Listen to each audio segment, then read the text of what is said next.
انا اقلب فيه علشان ما يتلسعش مني.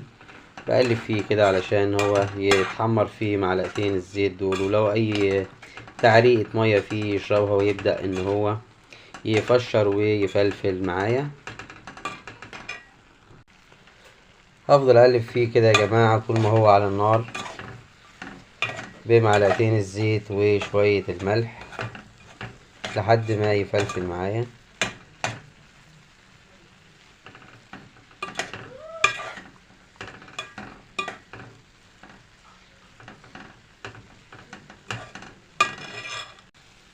هو كده يا جماعة استوى معايا. هبدأ ان انا افرده في حاجة واسعة بس لحد ما يبرد.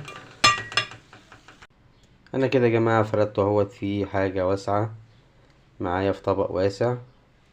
هسيبه لحد بعد كده ما يبرد خالص، وهبدأ ان انا